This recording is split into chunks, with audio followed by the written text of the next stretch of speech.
Ooh, it's The Rock Show. I just can't get enough of this hot oral pleasure. It's so big. It is big. The erection section is one of the best segments of the whole rock show. Starts you off on the second hour every Monday night. Thank you very much for being with us. Loads of you out there. Really good to have your company. Ladies and gentlemen, boys and girls, I'm very pleased to have with me for the second time this year, and, well, amongst a very busy time for him, the one and only Mr. David Icke, who will be speaking at an extended event, a great global gathering of consciousness in London's Wembley Arena in just a couple of, well, literally less than 2 weeks' time. It's a week Saturday, actually. David, are you there? Hello, Jim. How are you, mate? I'm all right, mate, yeah. Bit weary at all the things coming up in more directions at the moment because, you know, we booked Wembley Arena in... what was it, February? Yeah. About 5,500 seats we booked, and you know, it seemed a long way away then, but it don't seem a long way away now. And no, all these last minute things to put right, but it's going well. It's good. I'm looking forward to it. Oh, so are we. We've got our tickets. We've got the hotel. We've got the transport sorted. We are there. Right, you can work with us then. David, I want to talk to you about the event, because every show I hear you on, and I do follow you around a bit, not in a stalkery kind of way, but you tend to talk about what the presenter wants to talk about rather than what you want to talk about, and obviously the gathering on the 27th is very much important right now, and I want you to sort of take the floor for a while and talk to us about that, and what was the thinking behind it? Well, I've been talking at public events for, coming up 20-odd years, more than 20 years. And it started out, in fact, it's kind of mirrored, Jim, really, my scale of research, because when I started out, I used to talk for about an hour and a half, and then take a few questions, and that was it. And Wembley starts at 10 o'clock in the morning and finishes about 10 o'clock at night. I'm not speaking all that time, but at least 9.5 hours of it.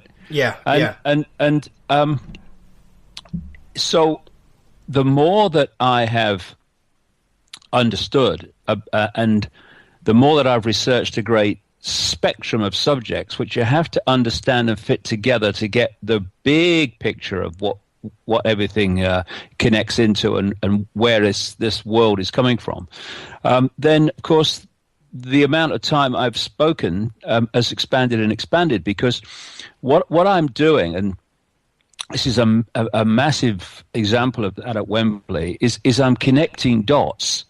And I'm not just connecting dots across different people in the banking system. I am doing that, but I'm connecting the banking system to additives in food, to 9/11, to the nature of reality itself. And when you're connecting dots, this is why, you know, my books are the same.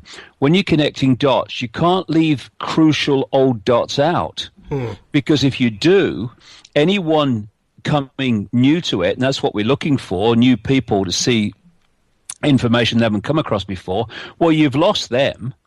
Yeah. And I've always found, communicating, whether it was a journalist or whatever kind of communication, the biggest error that so many people make, and a lot of it's laziness, is that they presume knowledge in the receiver of the information.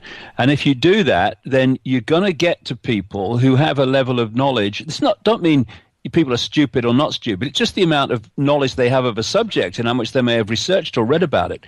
If you kind of don't treat everyone as if they're hearing it for the first time, then there's a large number of people who are going to listen to you are going to go, I don't understand all this, and they're going to go away. So you have to leave the old dots in, not all of them, but the key ones, to make sense of all the new dots that you bring in. And what that means, long story short, in fact, short story long maybe, is that the time it takes you to tell the story gets longer. And I'm probably at the limit now of how much time I can take. But you see, the first 2.5 hours is virtually entirely about the illusory nature of reality and what reality is, what this world is, how we're interacting with it, how we are living in a virtual reality universe. I found it interesting, Jim, this week. You probably know how many years that I've been saying that we live in effect, the energetic equivalent of a computer program. Yeah. And whether you saw the stories this week of some mainstream scientists coming out and saying they may be onto evidence that could suggest that the universe is a computer program. I had to smile to myself. But so the first 2.5 hours is all about that, because once people have the basis of that, then, and I tell you what, Section 2 at Wembley is going to be big time deep in the rabbit hole. My goodness. Then you have the background in which you can go deep in the rabbit hole, because it's great that people are researching banking scams and 9/11 and manipulated wars, and I do all that. I've been doing it for 20 odd years. But if you only do that, it's the equivalent of sitting in a movie theater and you're looking at the screen, the screen is all you know about. And therefore, all this stuff's going on the screen. All these people are talking and these different scenes keep changing. But if you were looking at that in isolation and you didn't know how movie theaters worked, and this is basically a very good symbol for how most people live their lives, because the nature of reality is so suppressed. You would sit in that movie theater and all these moving pictures would be going on, and you wouldn't have a clue how they got there. And therefore, your ability to understand the environment that you were in would be fundamentally limited, because all you can see is the pictures, all you can see is the projection. It's like Plato in ancient Greece talked about the fact that this reality, this world that we think is so real, is basically like shadows on a wall.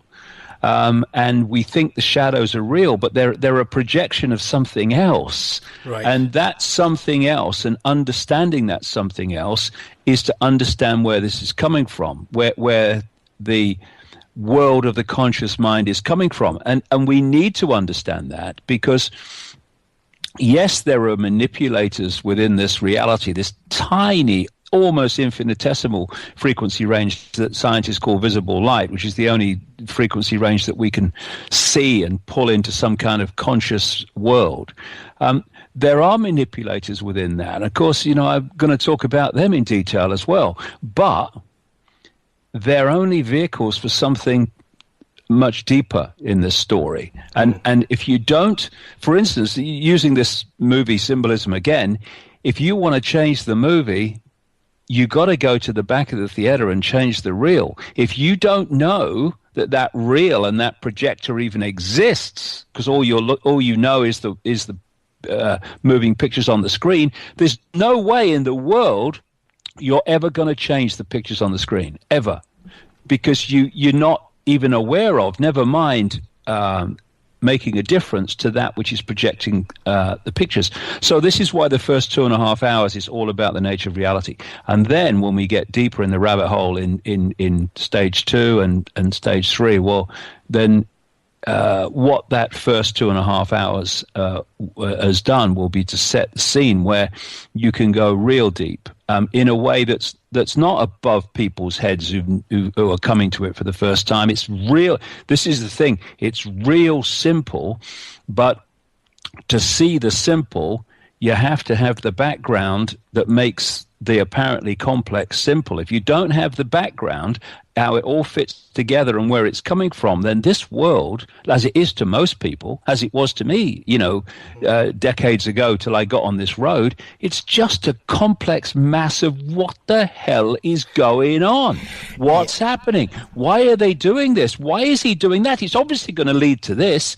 Yeah, but if you know that it's meant to lead to that, then you can understand why he's not doing something incompetently. He's doing something sometimes like a work of genius in terms of bringing about the outcome that they want. So you start to read the world very differently. One of the things that these manipulators love us to believe is that the world is as it is because of incompetence. Because then if you're saying it's bureaucratic incompetence, like in the European Union, bureaucratic incompetence over the economy and the euro, but it's all meant to be. It's not incompetence, it's cold, calculated planning. And when you realize that, you read the world in a completely different way and become much more difficult to con. Well, what you've done, and at great length and at great pains as well, is done the research. People take stuff as, well, that's the way it is, that's the way we are, and there's nothing I can do about it. Well, the thing is, mate, that you made a good point earlier about, when I do interviews, I talk about different subjects. And if you take some of what I talk about in isolation without all the other dots, then some of it can sound kind of weird and far out and crazy to people. And you know what is going to happen if anyone watches the Wembley show, either turns up live, which of course is the best thing, but it's live on the internet as well, and they can watch it live, and they can also watch it as many times as they like for a month afterwards. People who watch it, who have a certain perception of me, even people within this so-called conspiracy research arena, if they watch it from start to finish, they are going to be gobsmacked. Because, there's one thing when someone asks you about 9/11 or asks you about the nature of reality or asks you about other dimensional entities manipulating this world, and you talk about them in isolation. But when you see it put together strand by strand, layer upon layer, and every time you bring another dot in, all the other dots come forward with you to put that dot into context. When you see that happen, people are taken aback because I see their faces in the audience, and they're saying, and they say to me afterwards, this should not have made sense to me, the kind of stuff you were talking about.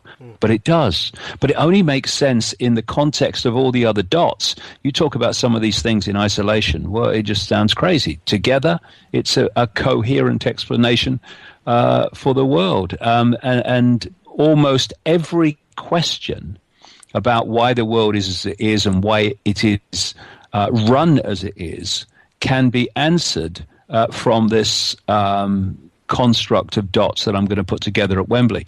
And once you get the construct and of the dots and how they fit together and what the game is and the techniques of how the game manipulates to get its way, then there comes a point where people don't need to ask me questions.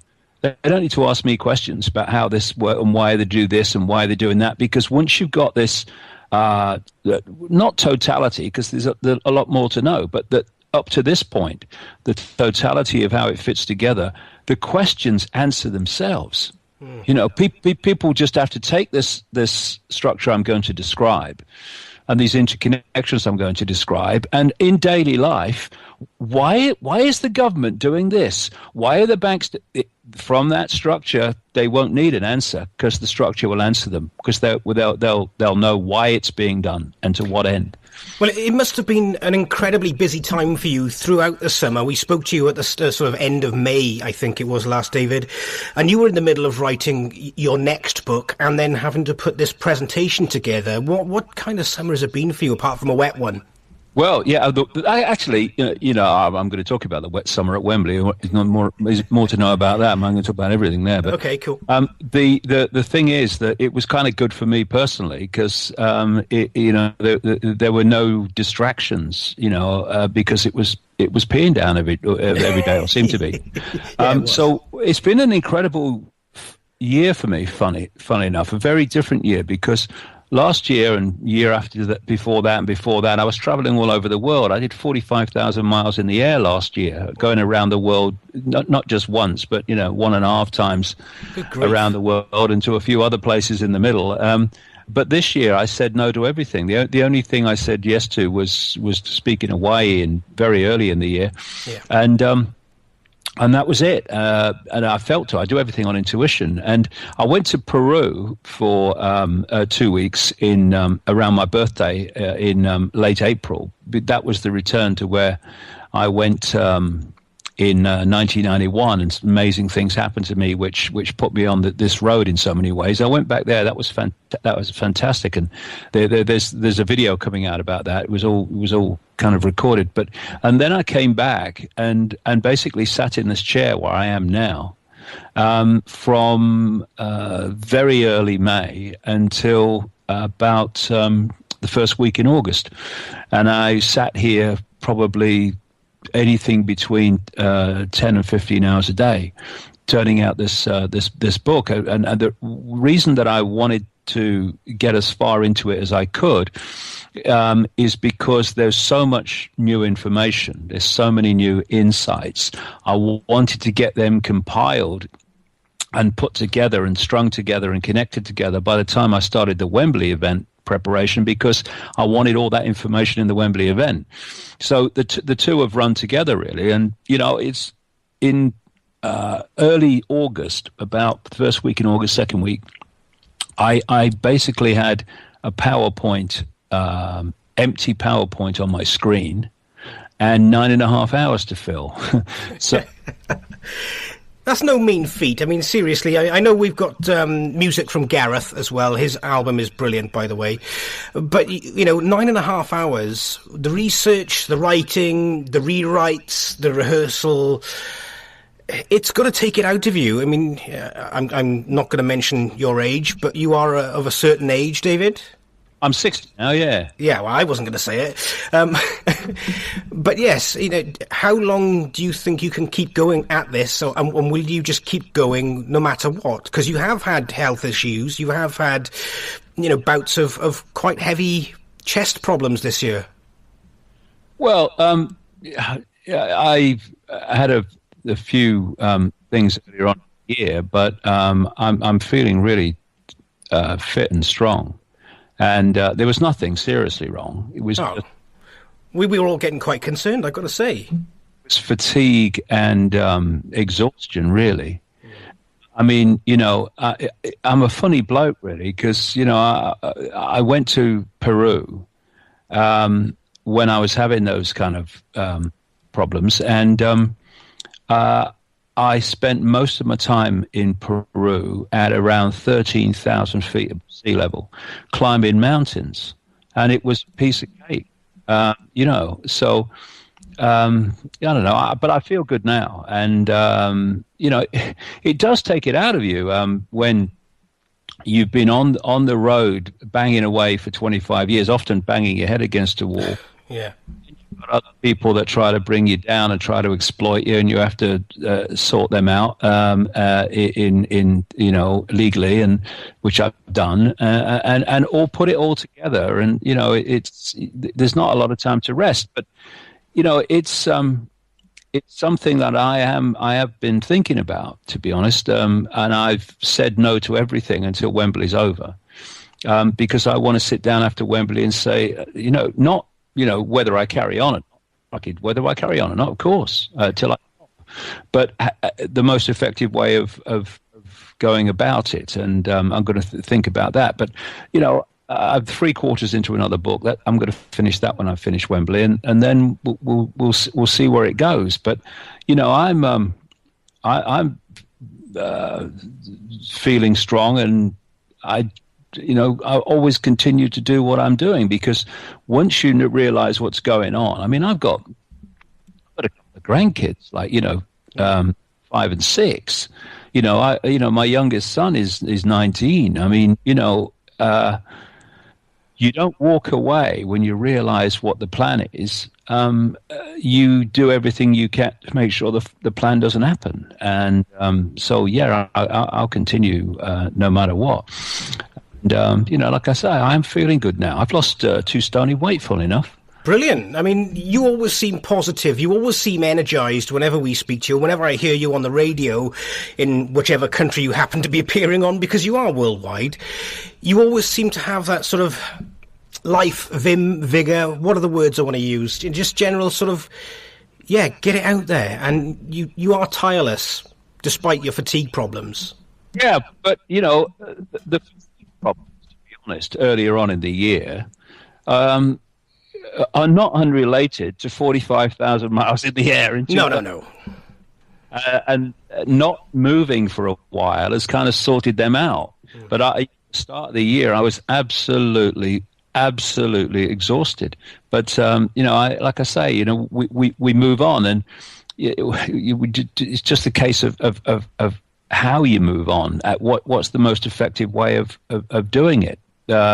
Because I don't think now that, having done it for year after year after year, that going airport hotel venue in country after country is a great way of using my energy when you've got a great world of electronic communication, which you can communicate from your front room. Which is what we're doing today.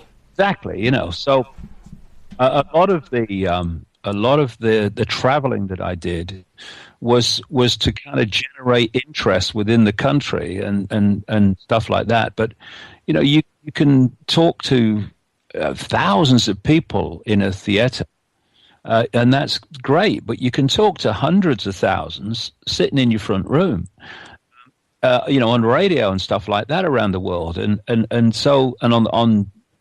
YouTube and on the internet. So I think that's the way. I'm probably going to go a bit more. I'm going to say I won't talk again after Wembley. I will, but it's going to have to be. They're going to have to be events that make all the travelling and the stuff worthwhile. With the talking that you've done this year, as you say, Hawaii back in March, you did something quite. Well, I didn't expect you to do it, quite honestly, in September, Bestival. And, I've seen the video, I've seen what's been put up on YouTube, and there were people there that really thought they knew what they were talking about and wouldn't enter into a proper chat, a debate, a discussion, whatever you want to call it. And you stood your ground because, Lord knows, you are the man when it comes to courage of convictions. I found it fascinating, to be honest. I mean, I've done the Glastonbury talk at Glastonbury a couple of times over the years, and they're all kind of the same in a way. When you talk at these music events, you get people coming along, increasing in numbers, that are aware of what you're saying and are aware of the world's direction that they want. But then you get the others, you get some others, and they're usually the ones with the loudest contributions, but they are programmed to believe in a world that is a system world, and they think, because they are called left of center, that they are not in the same system as the right of center, that is their natural enemy and polarity. It's far right, and then the far right going east, far left, and all this stuff. But they don't realize they're just polarities of the same system. What I remember speaking at the Oxford Union the last time I spoke there, about 3 or 4 years ago. And they take you out for a meal beforehand. I don't really want to go, but you do. And it's quite rushed because everything was late for some reason. But I had enough time around this dinner table in this hotel in Oxford to have these people.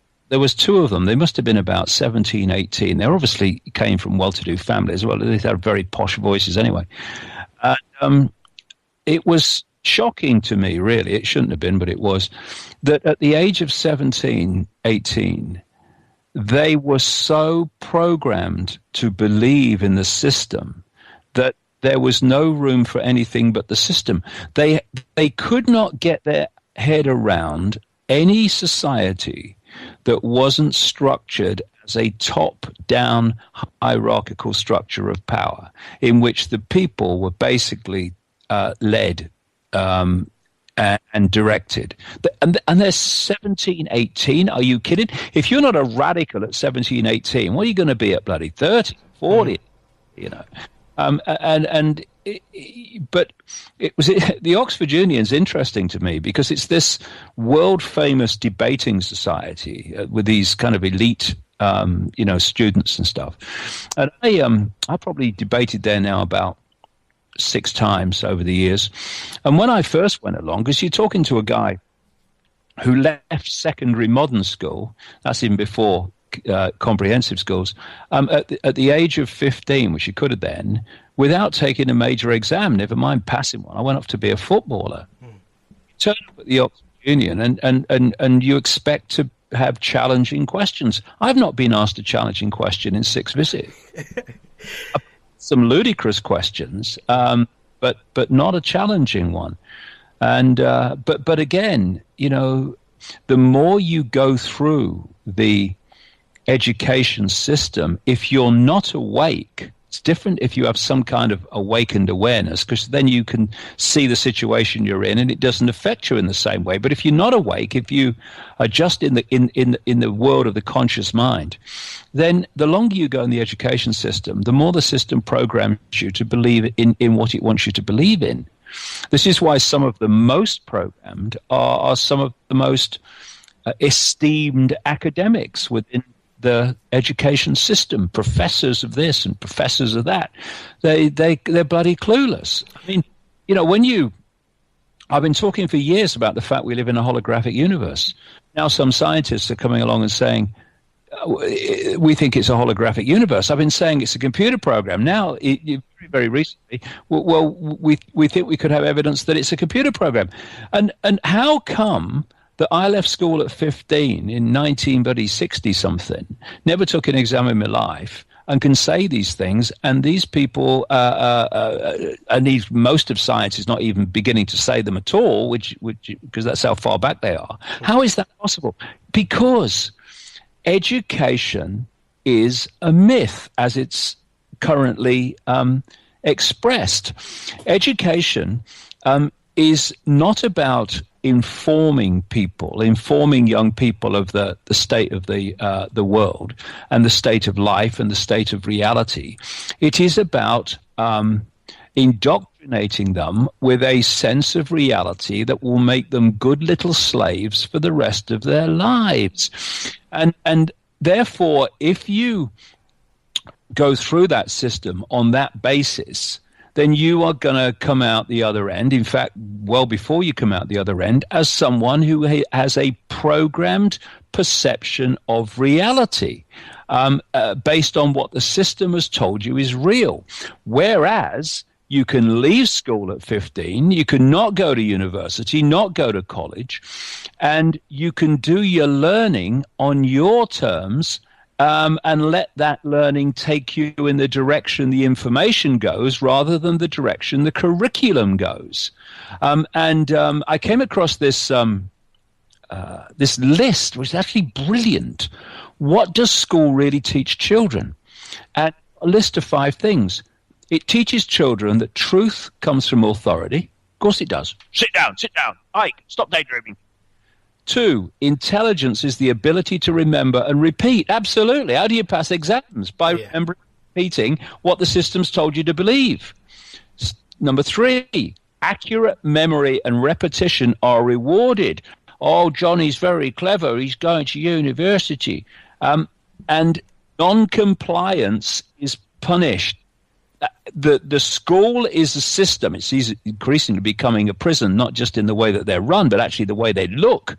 But non-compliance, you must comply to the rules of the school. You'll be punished if you don't. And 5, it teaches you to conform intellectually and socially because of the carrot and stick, and because your peers at school, most of them have accepted the programming, and thus when you live your life or speak your truth outside the programming, you are upon and ridiculed. There's an American, a guy called H.L. Mencken, who was really very, very astute, and he said a long time ago, the aim of public education is not to spread enlightenment at all. It is simply to reduce as many individuals as possible to the same safe level, to breed a standard citizenry, to put down dissent and originality. And that's what it's about. And now we've reached the point in this crazy world where young people are going into tens and tens of thousands of pounds of debt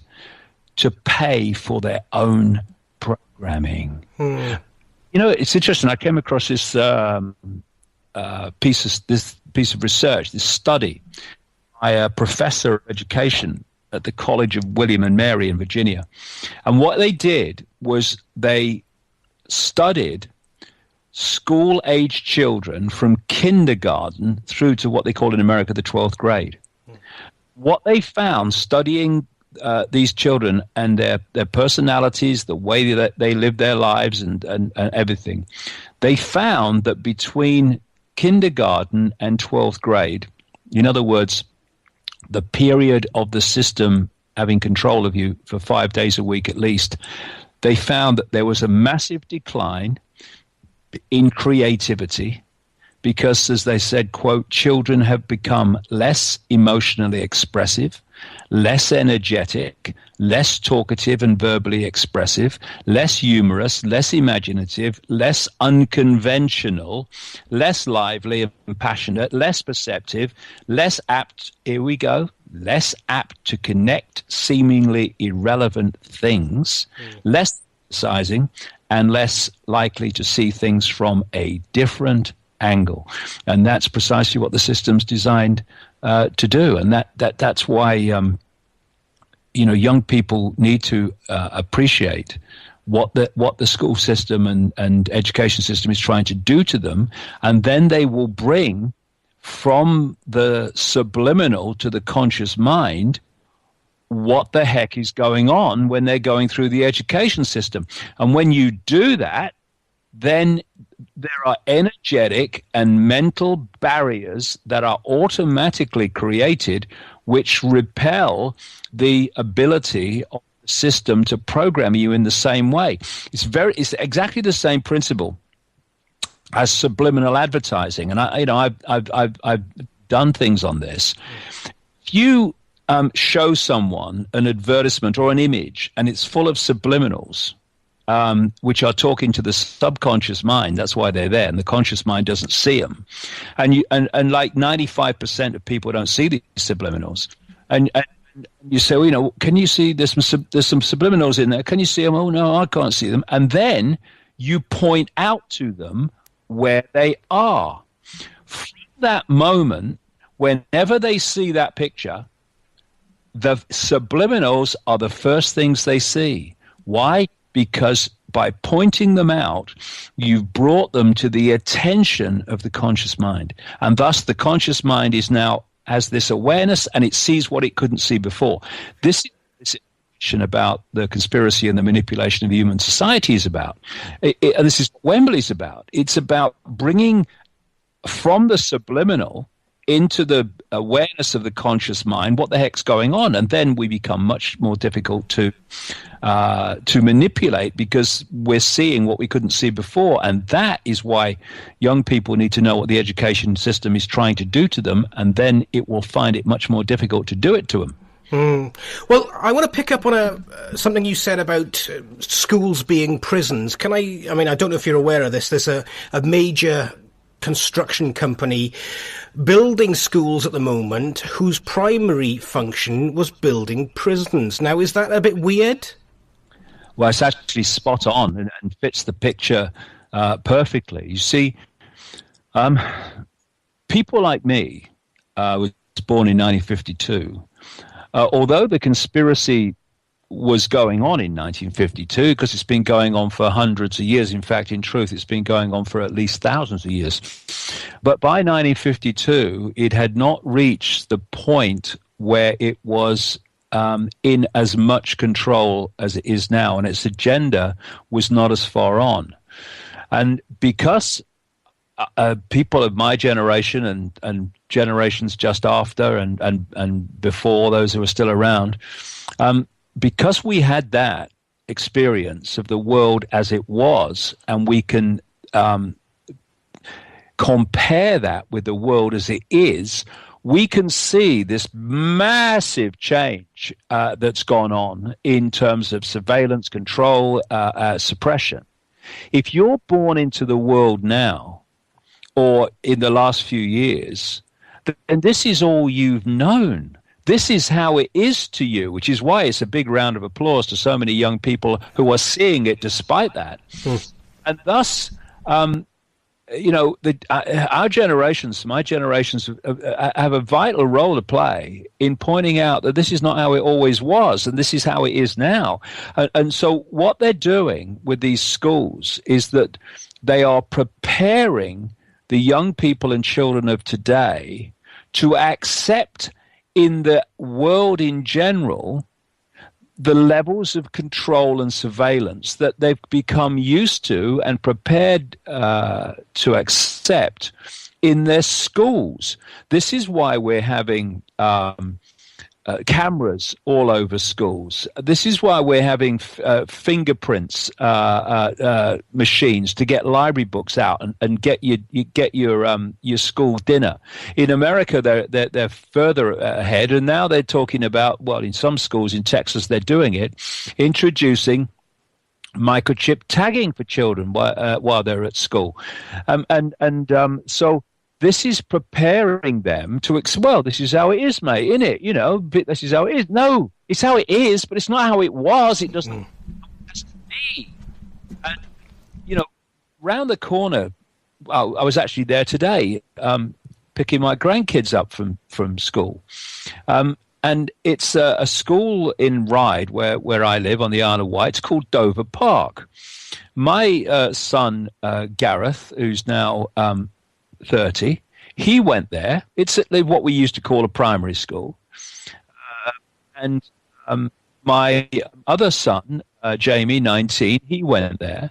And now my grandkids go there. And the difference is unbelievable. It used to be open and just low walls, and that you went up to the door and you went through the door, and that was the way you entered the school. Now it is surrounded by this massive fence. There are metal gates right at the entrance, so you can't get to the door that used to be the first point where you entered the school, and there's big locks on them. It's unbelievable the difference, and you look at it and you think, are children in a more dangerous situation now than they were when my boy was 19 and my other boy was 30? No, they are not. But the impression, this is the key, the impression is given that's how it is. And so, you get parents, who are not seeing what's going on, saying, oh, yeah, it's good, it protects the kids. Well, I mean, okay, well, what should we do? Should we electronically tag them? Then we'll know exactly where they are.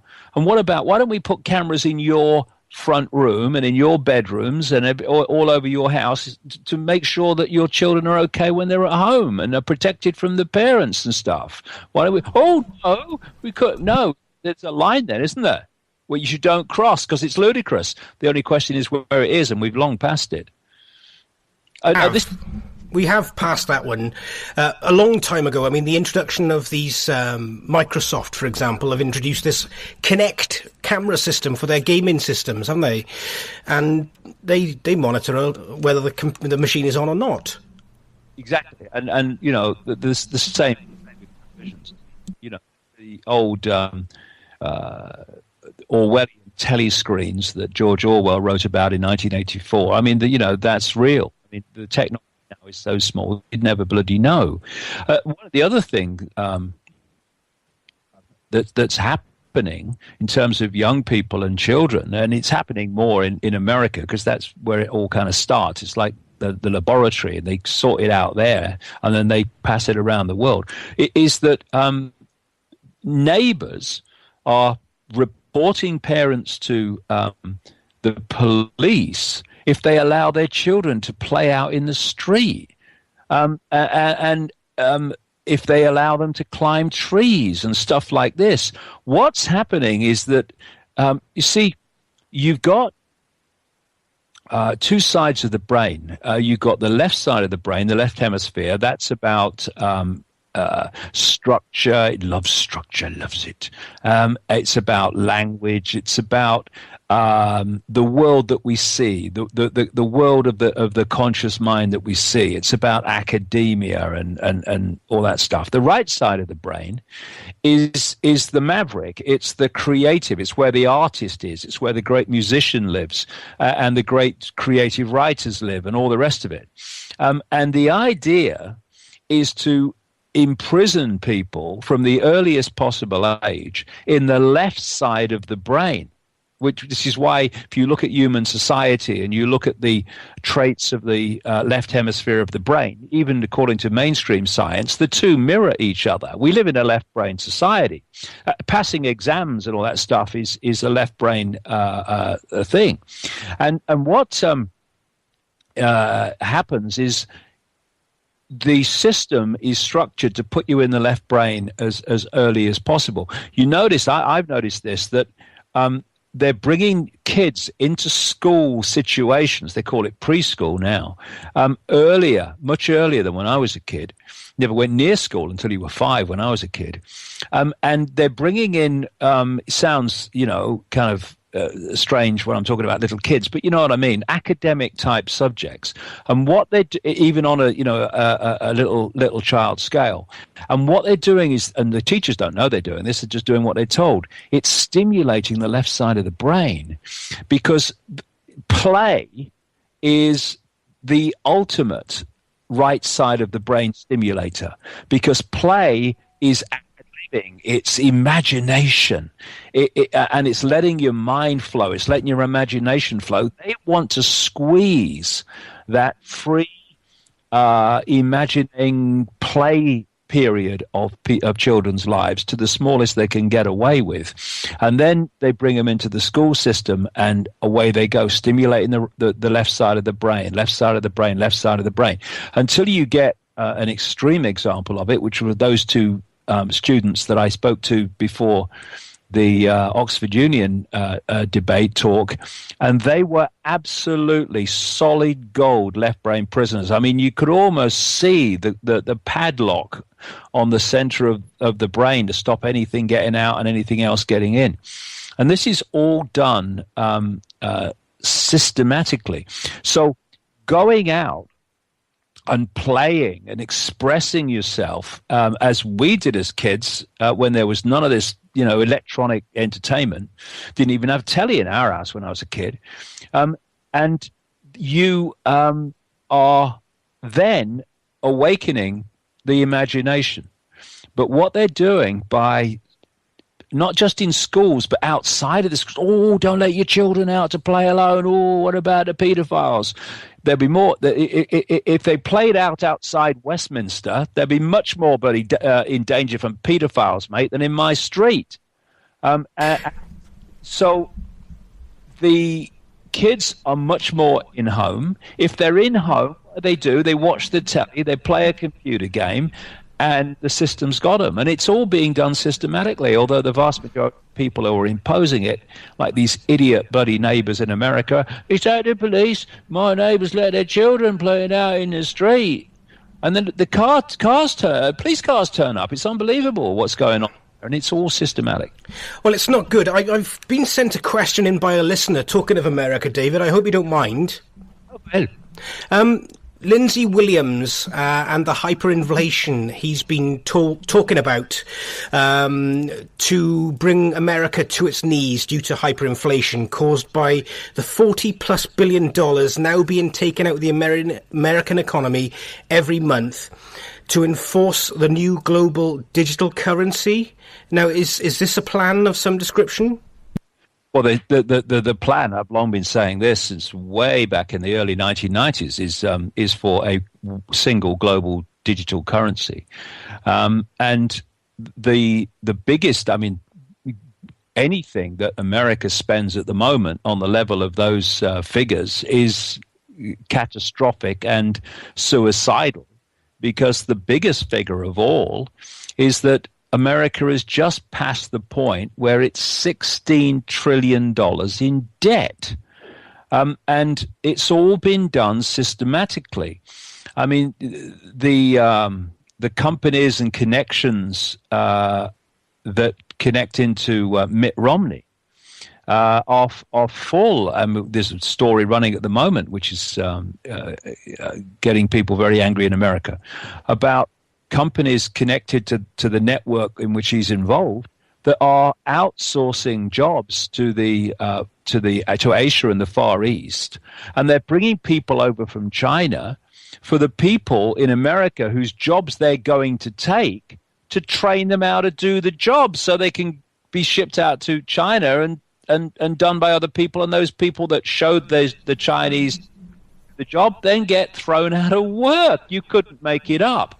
And the reason that because everything connects to everything else in terms of the same families are controlling governments as they're controlling transnational corporations, laws are being enforced or introduced by the American government, and have done for decades now, to have no penalties, basically, for corporations based in America to outsource the jobs from America to the Far East, so they can pay people pittance starvation wages.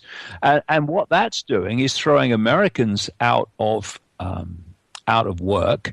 They're not then contributing to the economy. The pittance that you get in America when you're out of work and all that stuff, that's coming out of the economy.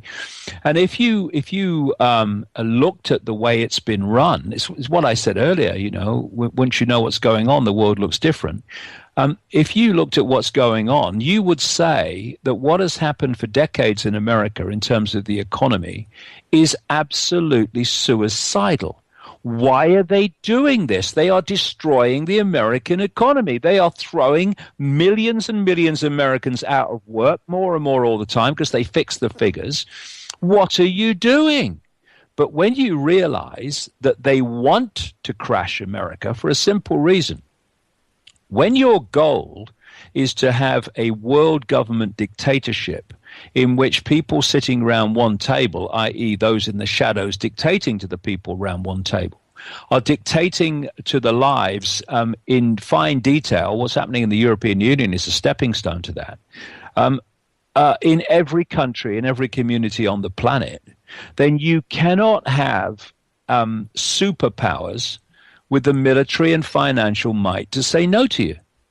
And so what they've been doing is using America militarily to be the front guy in the acquisition of country after country and the overthrow of regime after regime that they want rid of, while at the same time the extraordinary amounts of money that America is spending on the military to do that, and all these other things that they've done with the economy, like all this outsourcing, has been systematically designed to destroy America economically, just as they want to destroy them militarily by this massive overreach that they've been embarked upon. So when people say, quite rightly, why is America spending something, I don't know what the figure is now, what time is it today,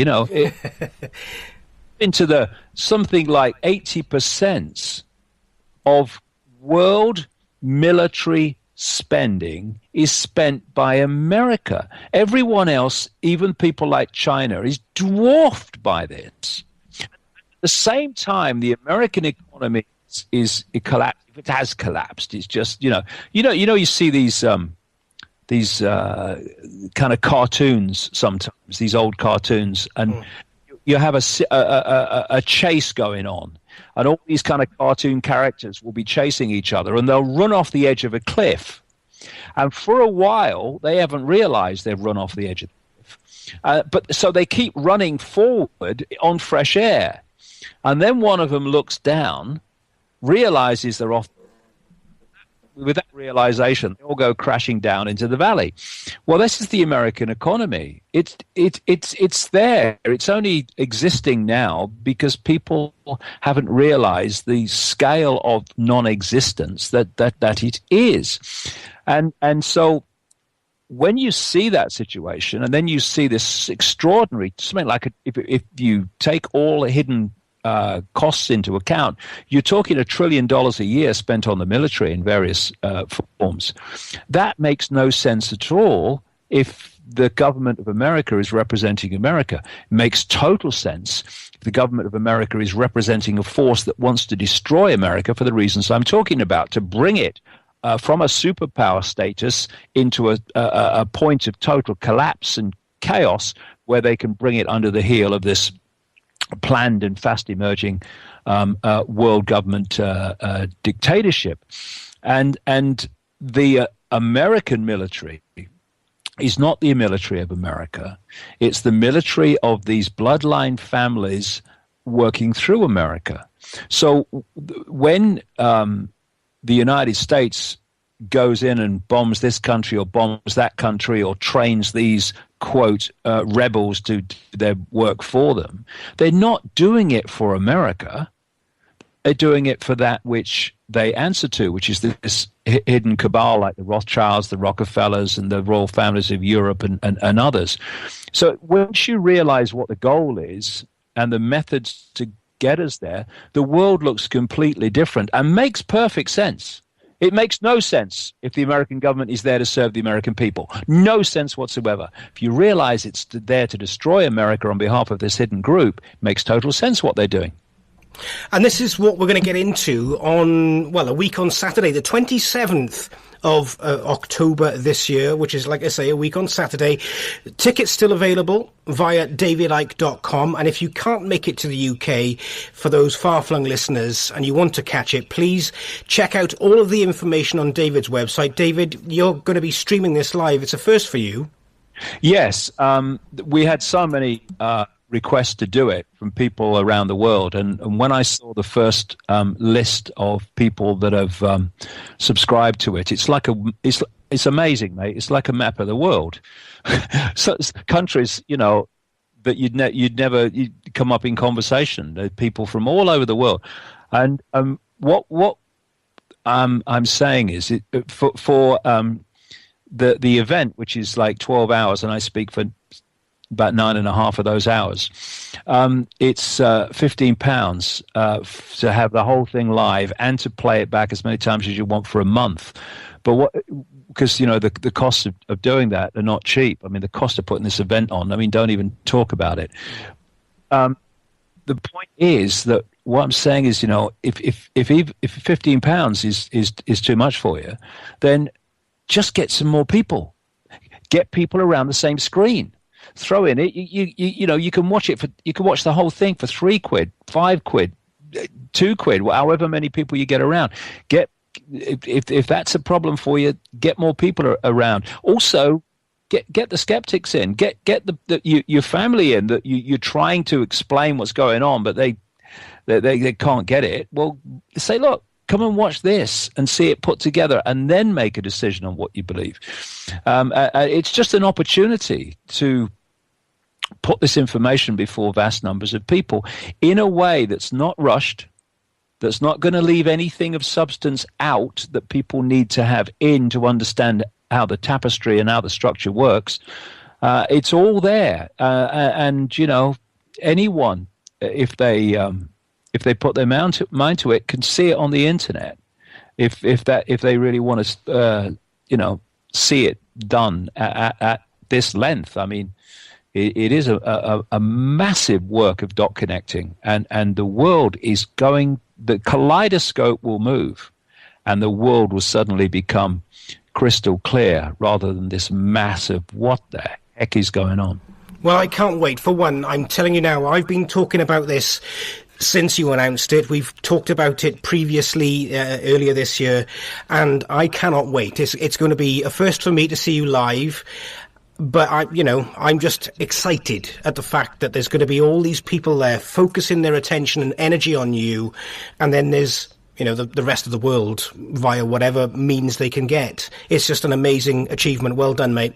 Well, the energy, I tell you, the energy will be fantastic because we're all energetic, electromagnetic beings, and when you bring that together, thousands together of pretty much like mind and like awareness, oh dear, the energy is unbelievable, especially in the last 2 hours. Well, fantastic. David, I don't want to keep you any longer because I know you are very, very busy. I just want to say thank you once again for being on the show. Jim. You're welcome. This week. Yeah, I shall see you next week. Yeah, it'd be good to catch up. I think Gareth and I are going to be catching up on the Friday evening for a quiet sherbet. Wait, well, you won't be one or two then. Whatever it is, I've just been handed a bit of paper here. The US military spend 41% of world spend, 711 billion. China is only 8.2% and Russia is 4.1%. There are your superpowers, with America leading that chart. Look at those figures. It's unbelievable. Absolutely ridiculous. And America has to keep spending and spending and spending because of the threat from other people. Look at the difference. It's unbelievable. Absolutely. David, look, we'll see you next week. Thank you so much once again for being on the show. I'm sorry I've kept you so long yet again. It's naughty of me. No problem, mate. I'll see you soon. Yeah, you take care, man. All the best. Yep. Take care. Well, what do you say? That's David Icke with some very interesting things to say. It's taken us past our bedtime here, so what I'm going to do is just say thank you and good evening to everybody that's been listening online around the world. David Icke is doing, well, Remember Who You Are on the 27th of October, live at Wembley Arena. Tickets still available, limited, but still available. And if you can't get there in person, please check out the live web stream. Until next week, folks, thank you very much indeed for being with us. Tony Nicol, you're a star. Thank you very much. John Hampton as well. I'm hoping that I'll play that Hardline song next week. Anyway, take it easy. Lots of love. No star.